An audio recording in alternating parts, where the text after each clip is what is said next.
ቤት ተቀጥሬ እየሰራው መንጃ ፍቃድ እንዴት ላውጣ? የዩናይትድ አረብ ኤምሬት እንደዚህ አይነት መንጃ ፍቃድ ማውጣት እፈልጋለሁ እና ምን ያስፈልጋል?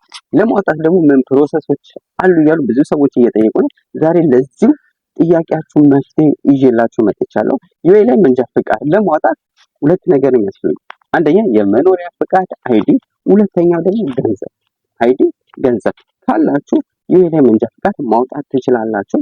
ድሮ ከአሰሪዎቻችሁ ወይ ከካምፓኒያችሁ ኤንኦሲ ማውጣት አለባችሁ ይባላል። በአሁኑ ሰዓት ኤንኦሲ ያስፈልገው፣ ዋናው የሚያስፈልገው ምንድነው?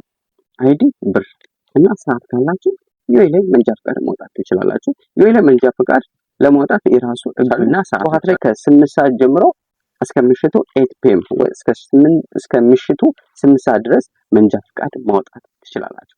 አሁን ማዳም ቀድሞች ያላችሁ ሰዎች መንጃ ፍቃዱን ለማውጣት አሪፉ ነገር ሪኮመንድ ማድረጋችሁ ከማዳማችሁ ጋር ወይ ከአሰሪያችሁ ጋር ተስማሙና በቀን ውስጥ 2 ሰዓት ላይ ትፈልጉና መማር ትችላላችሁ። በቀን 2 ሰዓት ነው የሚያስተምሯችሁ። 2 ሰዓት ነው ወይ 2 ክላስ ነው የሚባለው። 2 ክላስ መማር ትችላላችሁ። በዚህ አይነት መንገድ መማር የሚችሉበት መንገድ አለ።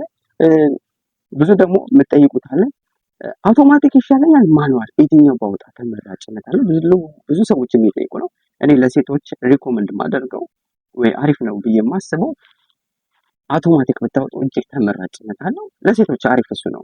ምክንያቱም ጌር መቀየር፣ ማርሽ መቀየር ምንም አይሰራላችሁም። ለሴቶች ቀላሉን ስራ እንደ አውቶማቲክ አውጥታችሁ የተለያዩ መኪኖችን መንዳት ትችላላችሁ። ለምሳሌ ታክሲ ካምፓኒ፣ እንደ ሊሞዚ ካምፓኒ፣ ትልልቅ ካምፓኒዎች ላይ መስራት ትችላላችሁ።